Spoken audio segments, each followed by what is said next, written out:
Are all three of the judges ready? Perfect. And the timer? And the negative team. Okay, let's begin.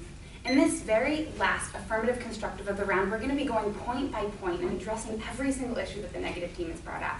So let's jump in with that first issue. They talked a little bit about executive orders, and they said that executive orders are extraordinarily common. In fact, executive orders comprise 90% of our international deals.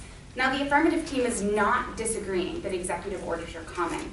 However, what the negative team is asserting is that because executive orders are more common, then in this circumstance, it would be better for it to be an executive order. And that is certainly not the case. And I have three reasons why an executive order would not be better in this circumstance specifically. The first is because in this specific circumstance, just an executive order that only involves the executive branch is giving many concessions to Iran. The deal under an executive order only is a bad deal. And I'd like to read another piece of evidence in addition to what we read within our case that comes from the Free Beacon from Adam Credo on March 26, 2015. And it says this, quote, "The Obama administration is giving in to Iranian demands about the scope of its nuclear program as negotiators work to finalize a framework agreement in the coming days, according to sources very familiar with the administration's position in negotiations.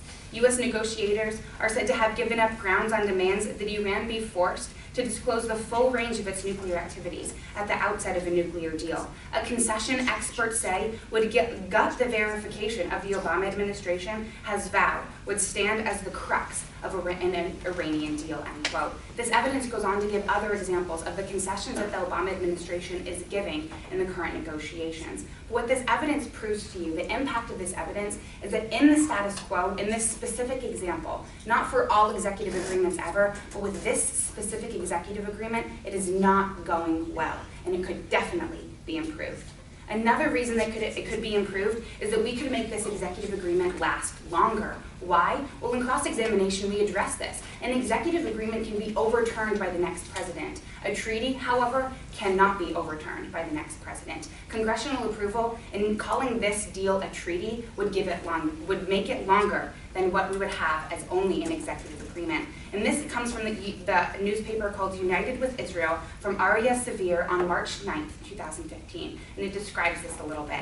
It says, quote, "A group of 47 Republican senators co-signed and sent an open letter to the Iranian regime clarifying that any deal signed by the Obama administration regarding Iran's nuclear program will be worthless as soon as President Barack Obama leaves the Oval Office," Bloomberg reports, end quote. This is extremely important because if we only pass this as an executive agreement, then it could potentially be overturned and expired as soon as Obama leaves office. Passing the affirmative plan would make this deal last long into the future. The third point that I'd like to make against this argument is that executive orders have been used. However, they have provided no examples of an executive order being used in this sort of agreement, in a huge nuclear agreement with another country. There were no specifics within this evidence saying that this kind of agreement should be an executive order. However, the affirmative team did provide evidence within our case talking about how this should be a treaty, because in all circumstances, a case of this magnitude has always been considered a treaty. And I'd like to refresh you on this evidence. It came from the Wall Street Journal, but it was reporting from David B. Rivkin and Lee A. Casey, who served under Reagan and H.W. Bush, and it said this, quote, "Congress should insist that any Iranian agreement take the form of a treaty. The Constitution requires that treaties be made only with the advice and consent of the Senate. At the time that it was adopted and throughout most of U.S. history, agreements fundamentally ordering the relationship between the United States and foreign nations took the form of treaties, not executive orders," end quote. An agreement of this magnitude should be a treaty. And that is what the affirmative team is saying. We are saying that it would be better for it to be a treaty. And the negative team has not shown you that it would be better for it to be an executive order. Now let's go on and talk about their next argument, that we would be violating international law. I have two responses. The first is that this example was not at all specific to our case. They didn't provide any evidence saying that the affirmative plan would actually violate international law. The second response that I have is that we're not overriding an executive order. That's what their evidence was talking about, overriding an executive order. What we're doing is we're changing an executive order to a treaty before the executive order is signed to include Congress. So we're not changing an executive order that has been signed. We're not overriding anything because it has not yet been passed. We are only saying that this should be a treaty so that Congress can be involved, so that the deal would be better.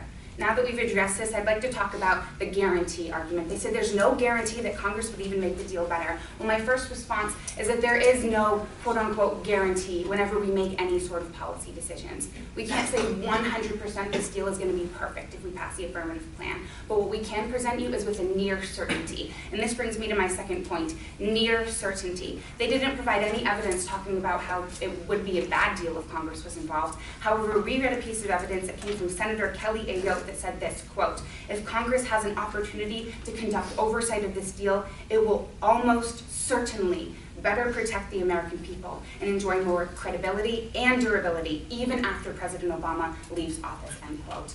I would also like to point you back to our solvency evidence that went unaddressed by the negative team, the evidence that gave the specifics of why congressional approval would make it better, because we would have more leverage, because Congress actually is the one that has to take off these sanctions, because it would confirm American resolve that our deal, the good deal, should be passed. There are many reasons that it would be better. And I urge the negative team to provide evidence that says congressional oversight would make it worse, because they have not provided such evidence, and that is necessary in order for them to prove their point.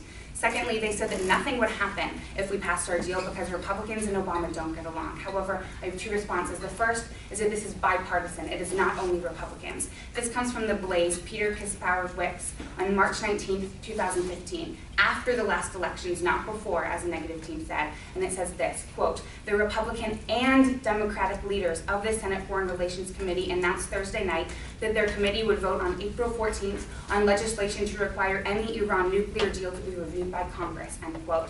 This evidence tells us that this is a bipartisan issue. It is not Republican versus Democrat. The second response I have is that they said basically if this happened, potentially if we pass the affirmative plan, there could be no deal. Nothing could happen. The deal could fall through. Well, my response to this is that no deal is better than a bad deal. And not only does the Senate say this, but also the Obama administration has said this as well. And we read evidence about this within our case. No deal would be better than a bad deal. A bad deal that paved the path toward Iran to getting the nuclear bomb would be far worse than what we have in the status quo. So if that is what the affirmative plan led to, which is unlikely, but if that happened, it would still be better than the path that we are leading to right now, according to the evidence presented by the affirmative team. Finally, they said that the president is representative of the people. I have two responses. The first is that the president is not going to be reelected to the people. Therefore, he has less accountability. The second response is that more people always equals more accountability. Having Congress and the Senate involved means more representatives of the people. And more people is always better, because more people means more accountability. For all of these reasons, we strongly urge